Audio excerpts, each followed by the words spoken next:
El tema que vamos a hablar es agudeza visual y refracción. Primero definimos lo que es la agudeza visual. Dos puntos importantes sobre la agudeza visual. En primer lugar, se define como la capacidad de percibir y diferenciar dos estímulos separados por un ángulo determinado, lo que refleja la capacidad del sistema visual para distinguir detalles finos y pequeños en lo que ven. En segundo lugar, se enfatiza que la agudeza visual es una medida de la capacidad de resolución espacial del sistema visual, lo que tiene implicancias importantes para la salud visual y la calidad de vida de las personas. Matemáticamente, la agudeza visual se define como la inversa del ángulo con el que se resuelve el objeto más pequeño identificado.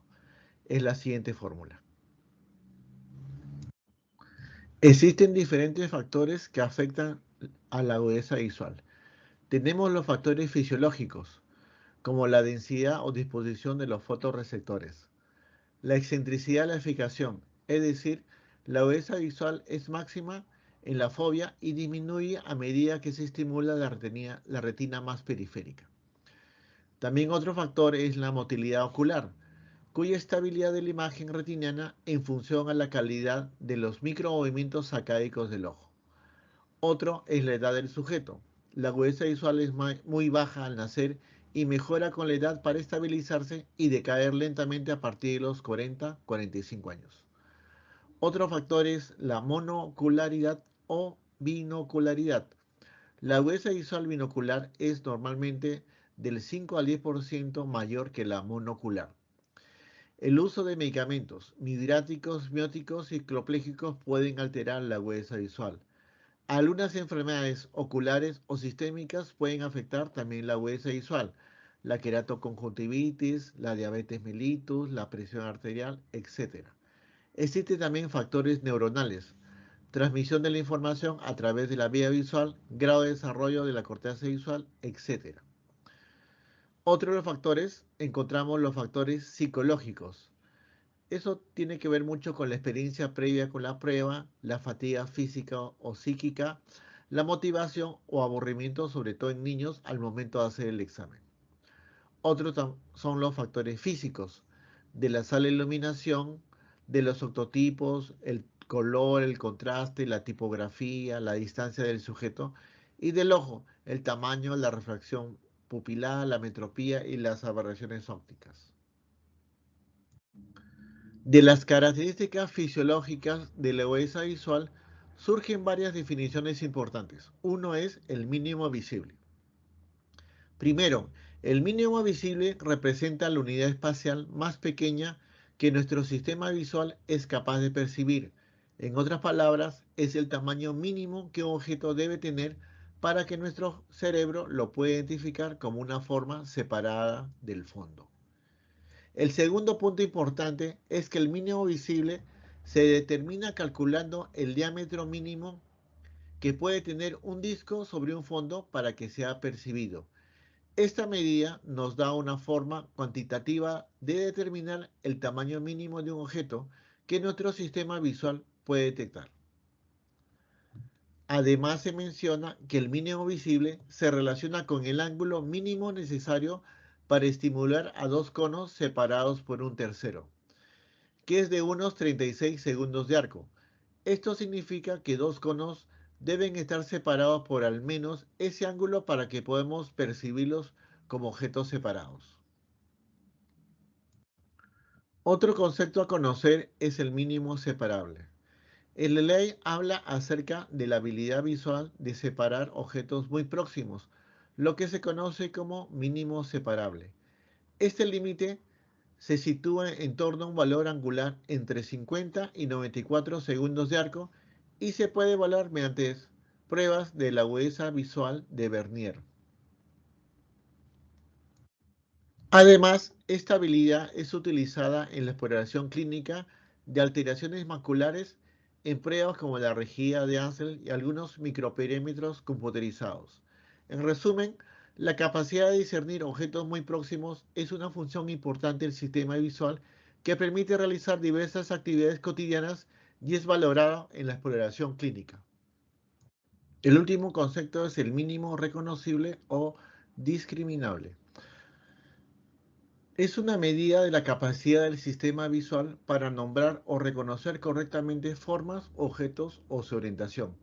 Esta medida se estima en aproximadamente un minuto de arco y es utilizada en pruebas de agudeza visual para medir la capacidad de un sujeto para identificar autotipos de diferentes tamaños y formas.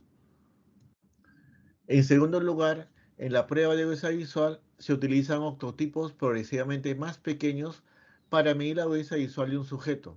Estos octotipos son letras o formas que representan a diferentes distancias y tamaños y el sujeto debe identificar correctamente su forma u orientación.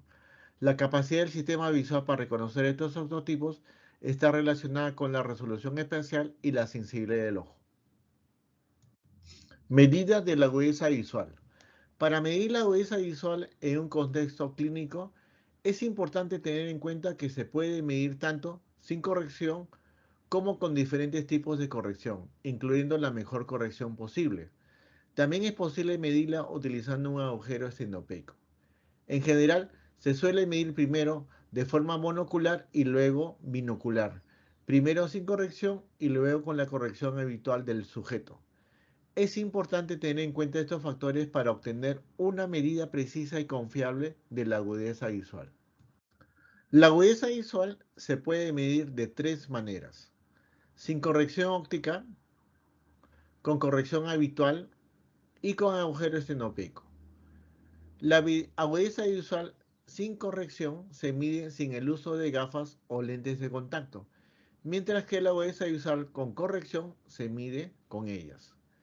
El agujero estenopeico es una herramienta útil para determinar si la pérdida de la agudeza visual puede tener un origen refractivo y se utiliza en sujetos que no alcanzan la agudeza visual estándar.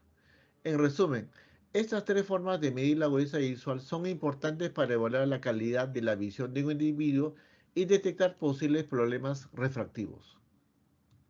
Hablemos de la agudeza visual de cerca. En primer lugar, para medir la agudeza visual de cerca, es necesario considerar la distancia de lectura del sujeto. Aunque la distancia estándar es de 40 centímetros, es importante tener en cuenta la distancia real en la que la persona realiza tareas de cerca. En segundo lugar, es importante destacar que los test para medir la agudeza visual de cerca no utilizan los mismos octotipos que se utilizan para medir la agudeza visual de lejos. En su lugar, se utilizan figuras, letras, palabras, frases o párrafos similares a los encontrados en periódicos o libros. En la práctica profesional, la medida de la agudeza visual tiene diferentes objetivos, entre los que destacan la realización de la refracción para corregir las ametropías y la monitorización de la evolución de diferentes patologías, siendo una medida importante de la salud ocular. De esta manera, la medida de la agudeza visual es una herramienta esencial en la evaluación de la función visual y en la forma de toma de decisiones clínicas. ¿Qué son los octotipos? En optometría se utiliza el término octotipo para referirse a una figura o símbolo diseñado para medir la agudeza visual. Este término proviene de las palabras griegas octo, que significa visible o relativo a la visión, y tipos, que significa marca, lo que significa literalmente marca visible. El diseño de un octotipo se basa en los principios fisiológicos de la agudeza visual y está compuesta por varios rasgos, cada uno de los cuales debe sustentar un ángulo determinado a una distancia específica. ¿Cuáles son los principales diseños de octotipos? Los octotipos tipo Snellen son muy populares en nuestro medio y se caracterizan por tener letras que pueden inscribirse en un cuadro 5 veces mayor que el grosor de la línea con la que están trazadas. Esta permite medir la agudeza visual de manera precisa y compararla con resultados anteriores o con la agudeza visual de otras personas. Los octotipos son símbolos gráficos utilizados en las pruebas de agudeza visual para evaluar la capacidad del ojo para distinguir detalles. Algunas de las características importantes de los octotipos son: tamaño. Los objetos tienen un tamaño específico y conocido que se utiliza para determinar la agudeza visual de las personas. Contraste. Los objetivos se imprimen en una combinación de colores y contrastes que lo hacen distinguibles del fondo. Forma.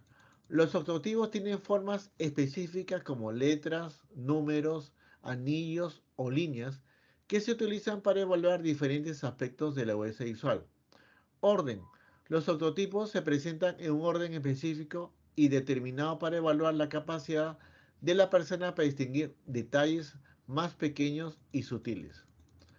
Iluminación. La iluminación de los octotipos es importante para que sean legibles y distinguibles para la persona que realiza la prueba. Calidad de la impresión.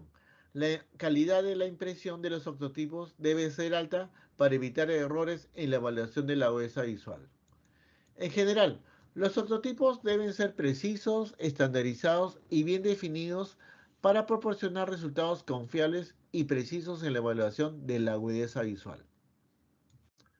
¿Qué cosa es la fracción de Snellen? La fracción de Snellen se utiliza para expresar el tamaño angular del octotipo y se compone de dos partes. El numerador indica la distancia a la que se realiza la prueba, normalmente 20 pies o 6 metros. Y el denominador indica la distancia en que el octotipo sostendría un ángulo de 5 minutos de arco. De esta manera se puede comparar la agudeza visual de diferentes individuos y se puede medir la eficacia de las correcciones ópticas. La agudeza visual mide la capacidad de una persona para ver detalles finos en objetos a una distancia específica. Y la fracción de Snellen es una forma de expresar la agudeza visual en la que el número superior indica la distancia a la que se realizó la prueba y el número inferior indica el tamaño de la letra que pudo ser vista con claridad. Por ejemplo, una agudeza visual de 20-200 significa que la persona puede ver una letra que tenía un tamaño angular de 5 minutos de arco a una distancia de 200 pies. Es decir, si una persona con visión normal estuviera a 20 pies de distancia, tendría que ver la misma letra que la persona que está a 200 pies de distancia para tener la misma capacidad visual. ¿Qué es la refracción objetiva? La refracción objetiva es una medición de la refracción ocular que se realiza sin la colaboración del paciente y se obtiene a través del uso de diferentes instrumentos, como el retinoscopio o el autorrefractómetro. Esta técnica es útil en casos en los que el paciente no puede proporcionar una respuesta confiable, como en niños muy pequeños o pacientes con discapacidades, o como paso previo a la refracción subjetiva en pacientes colaboradores. El oftalmoscopio es un dispositivo que combina una luz y un sistema de observación en el mismo eje. Se utiliza para proyectar una luz en el ojo y observar el reflejo de la luz en la retina del ojo a través de un espejo semitransparente. El optometrista o oftalmólogo puede detectar problemas de visión como la miopía, hipermetropía, el astigmatismo al examinar cómo los rayos de luz se mueven dentro del ojo. Como se mencionó, el retinoscopio es un instrumento utilizado en oftalmología para realizar la refracción objetiva del ojo. Algunas de sus características son las siguientes. Iluminación. El retinoscopio tiene una fuente de luz que ilumina el ojo del paciente. Esta luz puede ser enfocada para obtener diferentes intensidades y tamaños de mancha luminosa. Espejo. El retinoscopio tiene un espejo que se utiliza para distinguir la luz hacia el ojo del paciente y para observar el reflejo de la luz en la retina. Lentes de prueba. El retinoscopio suele contar con un conjunto de lentes de prueba que se utilizan para modificar la refracción del ojo y obtener diferentes reflejos. Mango. El retinoscopio tiene un mango ergonómico que facilita su manejo y sujeción. Permite obtener una estimación de la refracción del ojo mediante el uso del retinoscopio. Se puede obtener una estimación de la refracción objetiva del ojo, es decir, la cantidad de corrección necesaria para lograr la mejor visión posible. Conceptos básicos de la retinoscopía. Tenemos el reflejo retiniano. El reflejo retiniano es un fenómeno que ocurre cuando se usa un dispositivo llamado retinoscopio para examinar los ojos.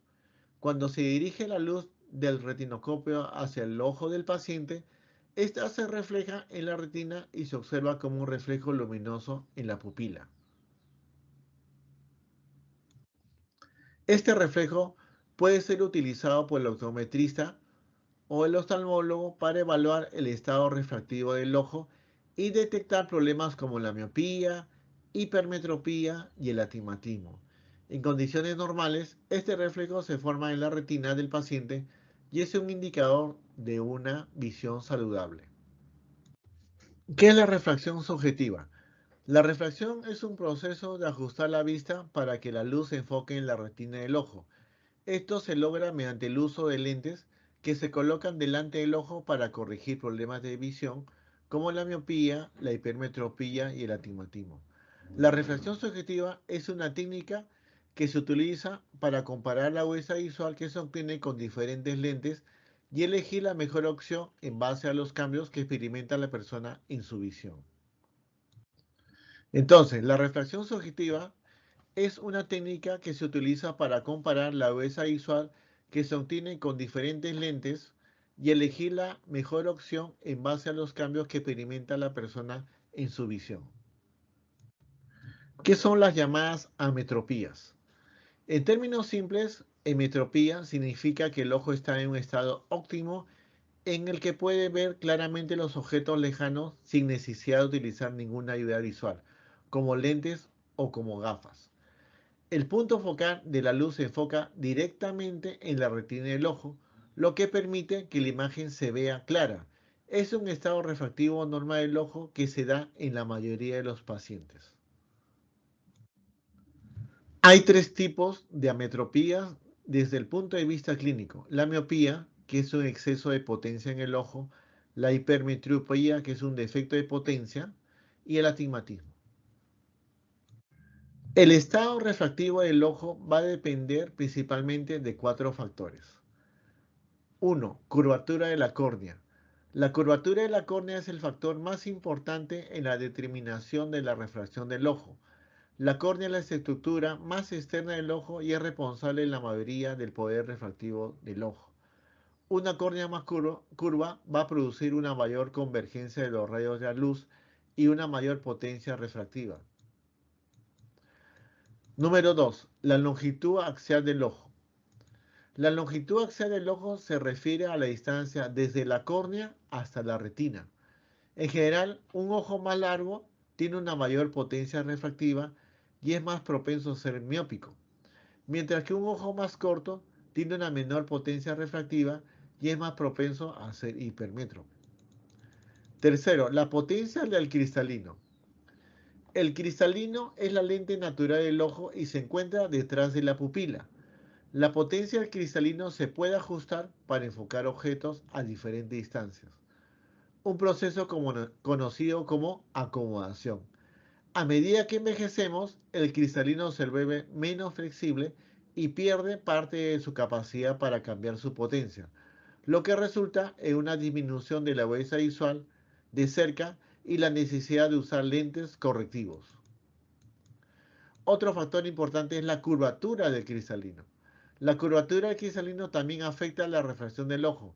Un cristalino más curvo aumenta la potencia refractiva del ojo, mientras que uno menos curvo disminuye la potencia refractiva. ¿Qué cosa es la miopía? La palabra miopía se deriva de dos términos griegos, mio, que significa cerrar, y opía, que significa vista. Esto se debe a que los individuos con miopía tienden a entrecerrar los ojos para poder enfocar los objetos lejanos con mayor claridad, ya que su punto focal se sitúa detrás de la retina. La miopía es un problema de la visión que ocurre cuando la potencia refractiva del ojo es demasiado alta para su longitud axial. Esto hace que los rayos de luz que entran en el ojo se enfoquen delante de la retina en lugar de en la retina. Como resultado, las imágenes lejanas aparecen borrosas y poco claras. La miopía se puede corregir con lentes cóncavas que desvían la luz y enfocan correctamente en la retina. Para corregir esta metropía, se utilizan lentes cóncavas o divergentes, las cuales dispersan los rayos de luz antes de que lleguen al ojo, de manera que se enfocan en la retina y no antes de ella. Esto permite que la imagen se forme de manera nítida en la retina y que el paciente pueda ver con claridad tanto de lejos como de cerca, sin necesidad de forzar la acomodación. La hipermetropía se va a definir como una metropía en la que, en ausencia de acomodación, los rayos paralelos procedentes del infinito convergen en un punto focal detrás de la retina, lo que hace que los objetos cercanos se enfoquen detrás de la retina produciendo una visión borrosa. La palabra hipermetropía proviene de los términos griegos hiper, que significa exceso, y metro, que significa medida, y opía, que significa vista. Entonces, la hipermetropía es una metropía caracterizada por presentar una potencia refractiva deficiente en relación con la longitud axial del ojo, de manera que los rayos paralelos provenientes del infinito, una vez que han atravesado el sistema óptico ocular, convergen en un punto detrás de la retina en ausencia de acomodación. Foco de imagen. Como resultado, la imagen formada en la retina es borrosa o desenfocada, lo que puede generar dificultades para la visión de cerca y de lejos. ¿Qué cosa es el astigmatismo? El astigmatismo es una metropía en que los rayos de luz que entran en el ojo se enfocan en dos puntos focales en lugar de uno solo, debido a la forma asimétrica de la córnea o del cristalino. Esto provoca una imagen borrosa y distorsionada, tanto en objetos cercanos como lejanos. El astigmatismo puede ser corregido con el uso de lentes cilíndricas que compensan la diferencia en la convergencia de los rayos de luz en los dos meridianos principales del ojo. En el caso del astigmatismo corneal, la córnea del ojo presenta una curvatura simétrica, lo que provoca que los rayos de luz se desvíen de forma diferente en los meridianos horizontal y vertical, produciendo una imagen borrosa o distorsionada en todas las direcciones.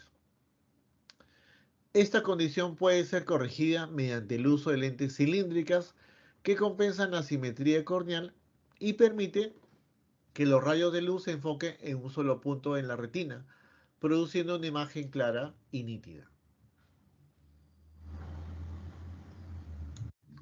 ¿Cuáles son las conclusiones? La medida de la agudeza visual es un parámetro muy importante para evaluar la salud de nuestros ojos y su medición debe ser realizada de forma protocolizada para evitar errores causados por mala práctica profesional. Además, la refracción objetiva es una técnica muy eficaz para estimar el error refractivo y es útil en pacientes no colaboradores o para iniciar la refracción subjetiva en pacientes colaboradores. La refracción subjetiva requiere la combinación de diferentes técnicas de exploración para obtener una medición precisa de la refracción ocular.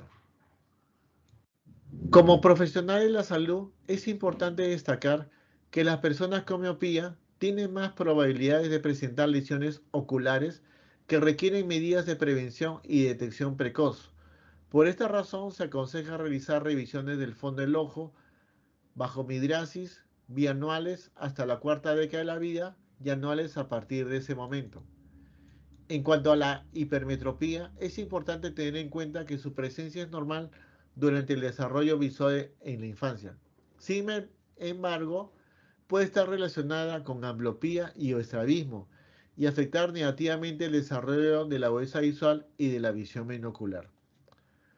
Por último, es importante destacar que el astigmatismo es una ametropía más compleja de corregir que la miopía o la hipermetropía, ya que presenta dos focos. Por lo tanto, su diagnóstico y tratamiento deben ser realizados por un profesional capacitado y experimentado en el área de la salud ocular. Bueno, eso sería todo por el día de hoy. Muchas gracias.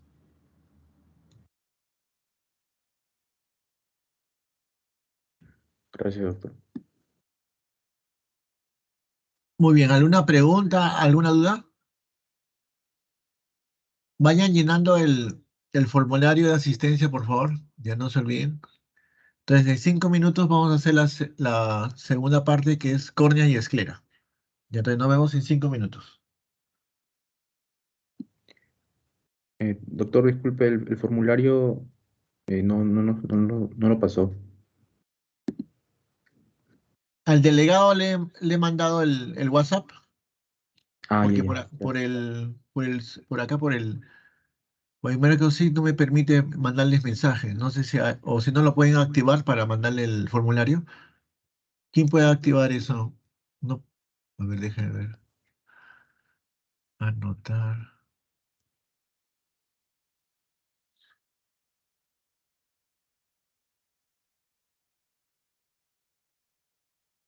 No, no, no puedo mandar mensajes.